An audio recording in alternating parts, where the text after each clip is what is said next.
Good morning guys. आज है 11 जनवरी और 11 जनवरी के द हिंदू आर्टिकल में आप सबका स्वागत है।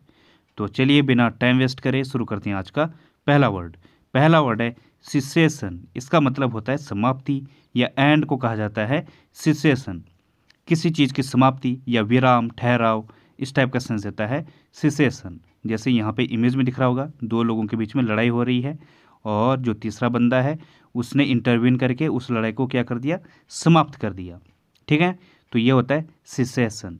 टर्मिनेशन, सीजिंग, अल्टीमेट, ये इसके सिनोनिम है। टर्मिनेशन मीन्स भी क्या होता है, समाप्ति, और जो अल्टीमेट है ये भी क्या होता है, जो अंतिम होता है या एंड होता है किसी चीज़ का। या अल्टीमेट पावर किसके पास है, who has the ultimate power. ठीक है ना, मतलब अंतिम पावर किसके पास है, ये होता है। वाइंड अप होता है, रैप अप होता है, ये भी इसके सिनोनिम है। इनका मतलब भी क्या होता है, समाप्ति या एंडिंग। जैसे ये जब ये सेशन ख़त्म होगा तो लास्ट में मैं क्या बोलूँगा, now I am going to wind up the session. मैं अब सेशन को समाप्त करने जा रहा हूँ, या रैप अप कर रहा हूँ, या कट ऑफ कर रहा हूँ। टर्मिनस, ये भी इसके सिनोनिम है।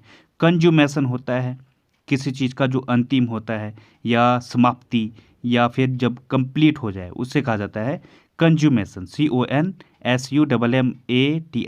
कंज्यूमेशन। तो ये भी आप लर्न कर सकते हो। एंटीनिम क्या है इसका, कंटिन्यूएंस, लगातार जो चल रहा है। एक्सटेंशन, और ज़्यादा बढ़ाना। प्रोलोंगेशन, इसका मतलब भी क्या होता है, वृद्धि करना या बढ़ाना या बढ़ाव, मोहलत देना। ठीक है ना। और परसिस्टेंस, ये भी क्या होता है, बढ़ाना या फिर और ज़्यादा लंबा करना। ठीक है, तो ये इसका एंटीनिम है। एग्जाम्पल है इसका, the bombardment continued without cessation. बिना रुकावट के या बिना समाप्ति के जो बमबारी है वो कंटिन्यू रही। ठीक है, वो चलती रही। तो ये इसका एग्जाम्पल है। अगला वर्ड है रिलेंटिंग। इसका मतलब होता है नरम पड़ जाना, या वीकन को कहा जाता है रिलेंटिंग। अगर आप क्या है किसी के प्रति पीटी दिखाओ या मेल्ट हो जाओ, जैसे कि बच्चे ने कुछ शैतानी की और माँ उससे क्या हो गई, बाद में पहले गुस्सा हुई, अब वो रिलेंट हो गई, मतलब नरम पड़ गई, थोड़ी सी उसको दया आ गई। तो ये होता है रिलेंटिंग, मतलब नरम पड़ना। सबमिट, कंसीड, कैपुचुलेट, ये इसके सिनोनिम है। कैपुचुलेट मतलब किसी के सामने झुक जाना या एक्सेप्ट करना। कंसीड, इसका मतलब भी क्या होता है, झुकना। और एक वर्ड है एक्वियस, ये भी इसका एक सिनोनिम है। एक्वियस मीन्स क्या होता है, किसी चीज़ को स्वीकार करना या एक्सेप्ट करना। जैसे कि ऐसा बच्चा या ऐसे पेरेंट्स, ऐसे बच्चे जो अपने पेरेंट्स की हर बात को बिना क्वेश्चन करे एक्सेप्ट कर लेते हैं। ठीक है ना, वो एकदम से हाँ कर देते हैं बिना क्वेश्चन करें, उसे कहा जाता है एक्वियस। तो वो भी इसका एक सिनोनिम है। जैसे पांडव थे, वो अपनी माता कुंती की हर बात को मानते थे बिना क्वेश्चन करें। ठीक है ना, तो ये होता है एक्वियस। इसका मतलब झुकना भी होता है और एक्सेप्ट करना भी होता है, और पालन करना भी होता है, आज्ञाकारी होना। ठीक है, इस टाइप का सेंस देता है। गिव वे होगा अगर आप किसी को रास्ता दे रहे हो या उसकी बात को मान रहे हो, एक्सेप्ट कर रहे हो, ये भी इसका एक सिनोनिम है। अनबैंड, ये भी इसका एक सिनोनिम है। इसे जो है आपका मन कर रहा होगा, इसका मतलब क्या है, जो झुके ना, मतलब जो हटी टाइप का है नहीं, पर इसका मीनिंग क्या है, जो नरम पड़ जाए या जो सीधा साधा है। ठीक है ना। बैंड मतलब क्या होता है, झुकना। आगे अन लग गया मतलब जो झुके ना, इस टाइप का लग रहा होगा आपको, लेकिन ये ऐसा नहीं है। इसका मतलब क्या है, नरम पड़ना। तो ध्यान देना, ये भी इसका एक सिनोनिम है। एंटीनिम क्या होगा इसका, अनरिलेंटिंग, जो कैसा है, निष्ठुर टाइप का है या फिर क्रूअल टाइप का है, ये होता है अनरिलेंटिंग। निर्दयी बोला जाता है जिसे।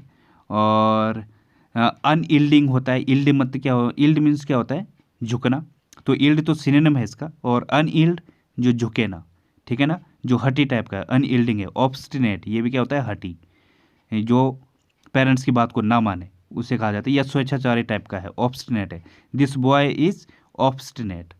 ठीक है, ये बच्चा है, ये काफ़ी हटी है, या अपना जिद्दी टाइप का है, हटीला है। तो ये इसका एंटीनिम है। एग्जाम्पल इसका, द स्टॉर्म फाइनली रिलेंटेड।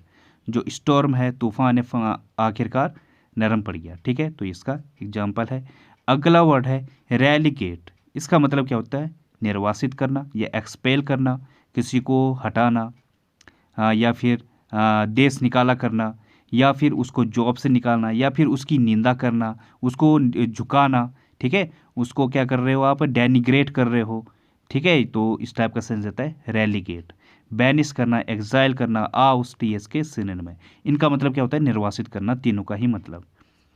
और इसका मतलब पास ऑन भी होता है, किसी चीज़ को आप पास कर रहे हो, आगे बढ़ा रहे हो, इस टाइप का भी ये सेंस देता है। तो ये भी आप ध्यान दे सकते हो। एंटोनिम क्या होगा इसका? किसी को प्रमोट करना, आप उसको डेनिग्रेट नहीं कर रहे हो, नीचा नहीं दिखा रहे हो, बल्कि क्या कर रहे हो? प्रमोट कर रहे हो। होल्ड बैक, इम्ब्रेस कर रहे हो, मतलब उसे आलिंगन कर रहे हो। अपॉइंट कर रहे हो, आप निकाल नहीं रहे हो, अपॉइंट कर रहे हो, तो ये इसका एंटोनिम है। एग्जाम्पल है इसका, we shall relegate this problem to the organising committee. हमें जो है, जो ये प्रॉब्लम है, जो ये समस्या है, इसे ऑर्गेनाइजिंग कमेटी को सौंप देना चाहिए या पास ऑन कर देना चाहिए। ठीक है, तो पास ऑन भी इसका एक सिनोनिम है, ध्यान देना, रेलीगेट का मतलब। तो गाइज आपसे रिक्वेस्ट है, जिन्होंने वीडियो को लाइक नहीं किया वो प्लीज़ वीडियो को लाइक कर दीजिए और शेयर भी कर दीजिए। अगर इस पर 30 तक भी लाइक आते हैं तो मेरा काम बन जाएगा। तो प्लीज़ यार आप लाइक ज़रूर किया करो वीडियो को। तो गैस अगला वर्ड है इम्बेड। इसका मतलब क्या होता है? जड़ना या फिर फिक्स करना, ये होता है इम्बेड। फिक्स करना मतलब जैसे कि दीवार पर कोई मार्बल है, उसको फिक्स किया जाता है, जड़ा जाता है। या फिर जैसे कि कुछ छोटी छोटी पिल्लाएँ होती हैं, ठीक है, उनको भी क्या होता है? दीवारों पर जड़ा जाता है, इम्बेड किया जाता है। या फिर कोई डिजाइन है, उसको इम्बेड किया गया हो, तो ये होता है इम्बेड। या फिर जैसे इमेज में दिख रहा होगा, यहाँ पे क्या लिखा है? इम्बेड और इम्बेड, दोनों में ज़्यादा अंतर नहीं है, आई भी लगा है आगे और ई भी लगा है, तो दोनों का मीनिंग क्या है? सेम है, तो इसमें कन्फ्यूज नहीं होना। यहाँ पे क्या लिखा है? The seed is embedded in the soil. जो सीड है, जो बीज है, उससे ज़मीन में बोया गया या जड़ा गया या फिक्स किया गया। ठीक है, इस टाइप का सेंस देता है इम्बेड। इम्प्लांट, लॉज, इंसर्ट, ये इसके सिनोनिम है। इनका मतलब भी क्या होता है? फिक्स करना। इंसर्ट किसी के अंदर डालना फिर फिक्स करना। इम्प्लांट में भी क्या होता है? फिक्स करना, लॉज करना। ठीक है, तो ये इसके सिनोनिम है। रैम इन, डिग इन, हैमर इन, ये भी इसके सिनोनिम है। इन तीनों का मतलब क्या होता है? फिक्स करना या फिर जड़ना। ठीक है, या एक जगह डिग इन मतलब दबाना ज़मीन में, फिर इन करना मतलब फिक्स कर रहे हो किसी चीज़ को। इंट्रेंच कर रहे हो, इनग्रेन, ये भी इसके सिनोनिम है। इंट्रेंच में भी क्या होता है? फिक्स करना। जैसे कि बॉर्डर पर जो सिपाही होते हैं, जो सैनिक होते हैं, वो पहले क्या करते हैं? जब युद्ध होता है तो पहले इंट्रेंच बनाया जाता है। ठीक है, एक गड्ढा बनाया जाता है, वहाँ पे अपने बंदूकों को फिक्स किया जाता है। ठीक है, आपने देखा होगा। तो ये होता है इंट्रेंच, इनग्रेन, ये भी इसका सिनोनिम है। एंटोनिम क्या है इसका? इजेक्ट करना मतलब बाहर निकालना, एलिमिनेट करना, डिसलॉज करना, इराडिकेट। इराडिकेट मीन्स मतलब समाप्त करना या ख़त्म करना, तो ये इसका एंटोनिम है। एग्जाम्पल है इसका, it is embedded in my memory. ये मेरे माइंड में फिक्स हो चुकी है या जड़ चुकी है। ठीक है, तो ये इसका एग्जाम्पल है। अगला वर्ड है फिल्च। इसका मतलब क्या होता है? चोरी करना, या स्टील को कहा जाता है फिल्च। ठीक है, परलॉइन, स्नैच, थीव, ये इसके सिनोनिम है। परलॉइन मीन्स भी क्या होता है? चोरी करना या फिर किसी को लूटना, प्लंडर करना किसी को। ठीक है, प्लंडर भी इसका एक सिनोनिम है, चोरी करना या किसी से कुछ लूट लेना। स्नैच करना, थीव, थीव क्या है? एक वर्ब है, और थीफ नाउन है, चोर को कहा जाता है, और थीव क्या है? एक वर्ब है, तो ये इसका सिनोनिम है। पिलफर, स्नार्फ, ये भी इसके सिनोनिम है। इनका मतलब भी क्या होता है? चोरी करना। स्नार्फ मतलब क्या होता है? लेकर किसी चीज़ को चंपत हो जाना। ठीक है, पिलफर, चुराना, उड़ा ले जाना। ठीक है, इस टाइप का सेंस देता है, ये भी इसका एक सिनोनिम है। हाईएस्ट, स्नैफल, ये भी इसके सिनोनिम है। इनका मतलब भी चोरी करना। हाइस मतलब किसी को लूटना, तो ये इसके डाका डालना। एक और वर्ड है मैक ऑफ विद, ये भी इसका एक सिनोनिम है। इसका मतलब है चुरा कर भाग जाना। ठीक है ना, ये एक्चुअली जब आप एडवांस इंग्लिश पढ़ोगे उस टाइम पे देखोगे तो बहुत काम आती है। कल ही मैं एक वो देख रहा था, क्या था, एक लेडीज़ हैं, तो उसका इंटरव्यू देख रहा था मैं, तो उस टाइम पे उसने ये वाला वर्ड यूज किया, मैक ऑफ विद, तो जो है, तो ये भी आप ध्यान रख सकते हो।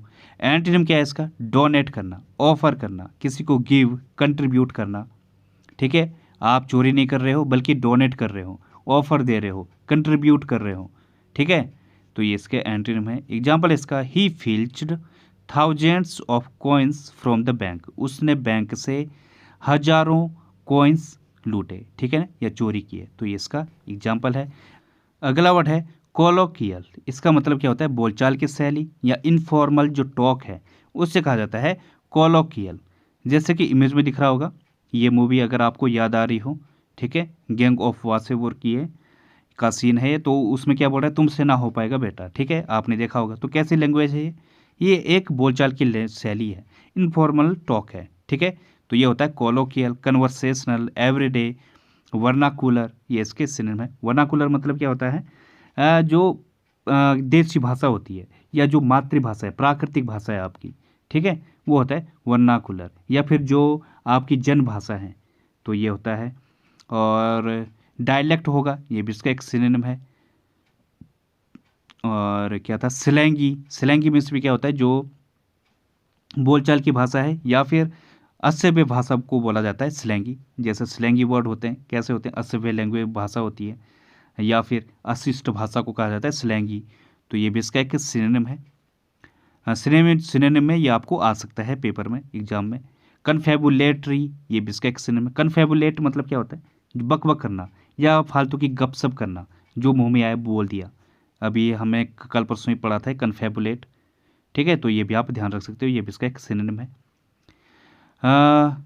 एंटोनिम क्या है इसका, लिटरेरी, जो काफ़ी पढ़ा लिखा है, सभ्य है, फॉर्मल है, स्टैंडर्ड, ये इसके एंटोनिम है। एग्जाम्पल इसका, I have a good grasp of colloquial language, मेरे पास जो देसी भाषा है या जो अपनी बोलचाल की भाषा है उसकी अच्छी पकड़ है, ठीक है। तो ये इसका एग्जाम।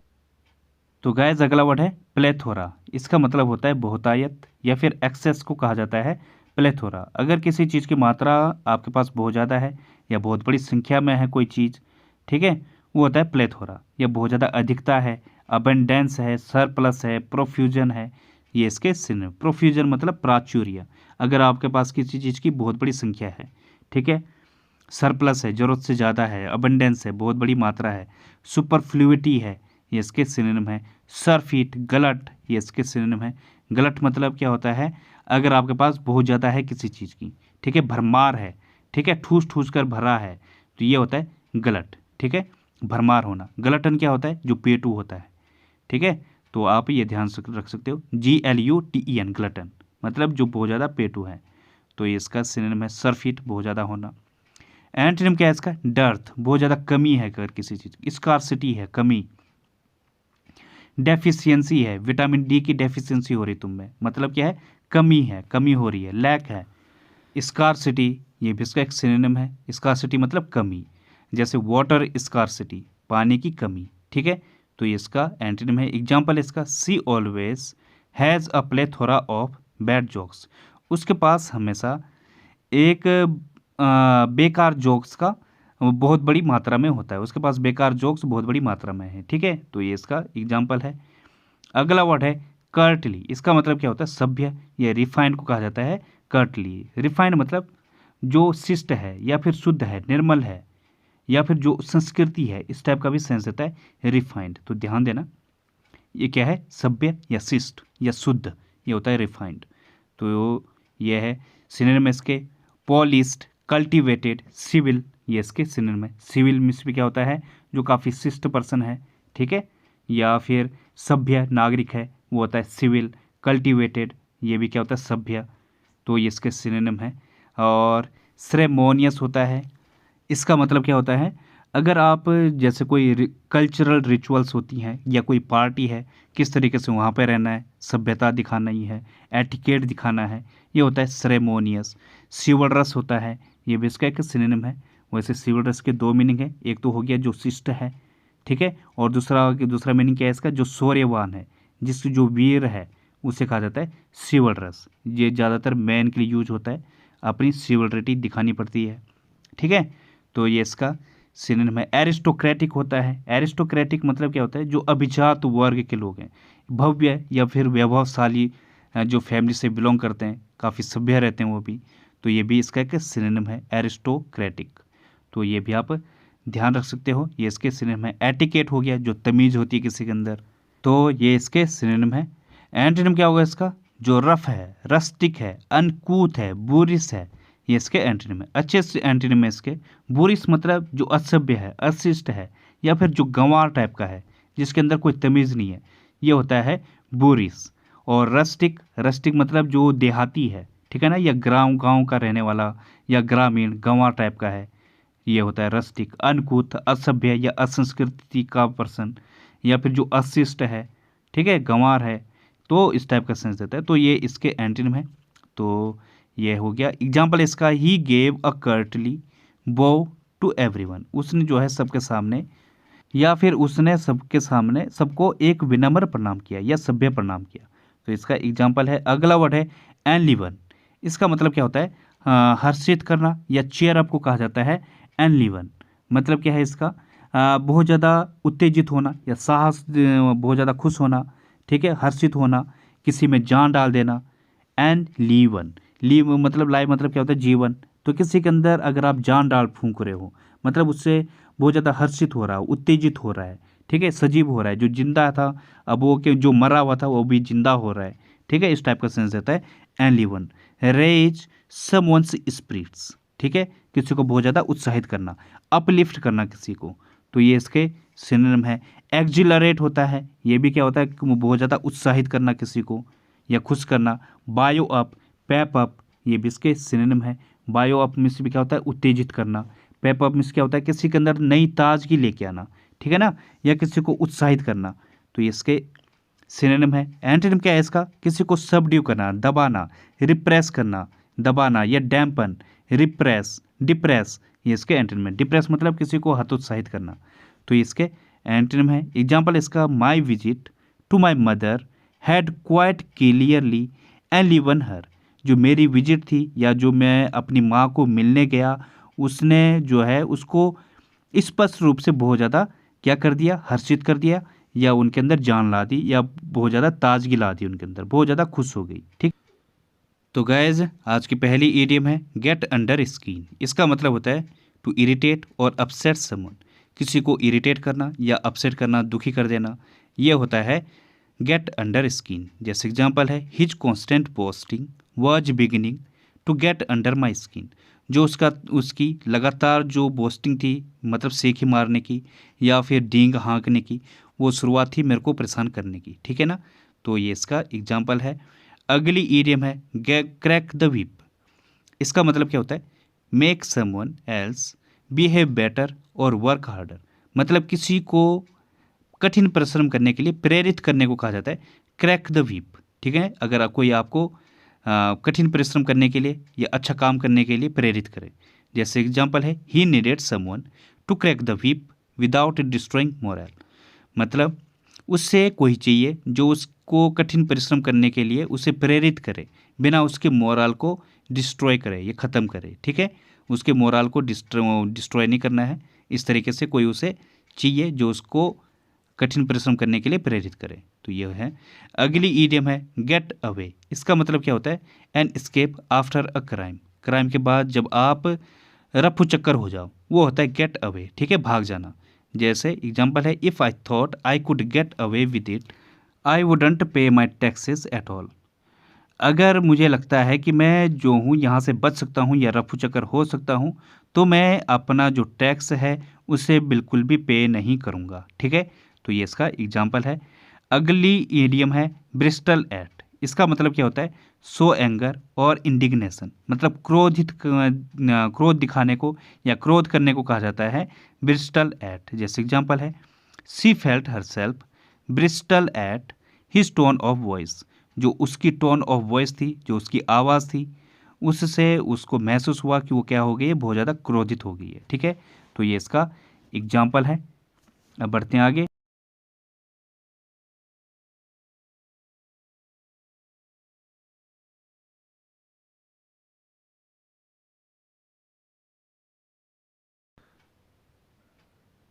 तो गैज अब देखते हैं रूट वर्ड बेस्ड वोकेबलरी। तो ए और एन, इसका मतलब क्या होता है? विदाउट या फिर नॉट। किसी वर्ड के सामने ये लगे तो वो मीनिंग देगा उसका अपोजिट का। जैसे अफोनिया, यहाँ पे एक और रूट वर्ड यूज हुआ है फोन। फोन मतलब क्या होता है? साउंड, ठीक है, किसी प्रकार की आवाज़। तो आगे ए लग गया तो अब मीनिंग क्या देगा इसका? अपोजिट का। मतलब loss of voice due to injury. अगर आपकी आवाज़ चली जाए किसी इंजरी के कारण, उसे कहा जाता है अफोनिया, ठीक है। अगला वर्ड है अफोटिक। इसका मतलब क्या होता है? विदाउट लाइट, बिना प्रकाश के। जैसे यहाँ पे एक और रूट वर्ड यूज हुआ है फोर्ट, इसका मतलब क्या होता है? लाइट। एपनिया या फिर आगे ए लग गया, इसका मतलब क्या होता है? A condition in which darken या समबडी स्टॉप। तो ये भी आप मतलब अश्वसन को कहा जाता है एपनिया या फिर एपनोया। अगला वर्ड है, यहाँ पे ध्यान देना, पीनिया। इसका मतलब क्या होता है? ब्रीथिंग, मतलब जो सांस लेते हैं। और आगे ए लग गया तो जब सांस ना ले पाओ, ठीक है, अश्वसन की प्रॉब्लम हो जाए, उसे कहा जाता है एपनिया। अगला वर्ड है एसेप्टिक। इसका मतलब क्या होता है? विदाउट कंटामिनेशन फ्रॉम बैक्टीरिया और वायरस।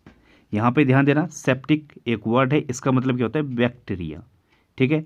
तो अगर बैक्टीरिया फ्री हो जाए तो उसे क्या बोला जाएगा? असेप्टिक। मतलब जैसे स्टराइल वाटर होता है, कैसा होता है? बैक्टीरिया फ्री होता है, जिसमें जरा सा भी बैक्टीरिया ना हो। या फिर सैनिटाइज्ड वाटर होता है, सैनिटाइजेशन आपने सुना होगा, ये भी क्या होता है? बैक्टीरिया फ्री होता है, जर्म फ्री होता है। तो ये होता है असेप्टिक। अगला वर्ड है असोशियल। इसका मतलब क्या होता है? सोशल मतलब जो सामाजिक है, और असोशियल नॉट सोशल, या फिर जो सेल्फिश है, असामाजिक है, ठीक है, जिससे भी क्या बोला जाता है? एंटी सोशल भी बोला जाता है। तो ये होता है असोशियल पर्सन, ठीक है। तो ये होंगे आज के रूट वर्ड। तो guys, if you like the video please like, subscribe and share the video. Thank you guys. तो आज के लिए बस इतना ही।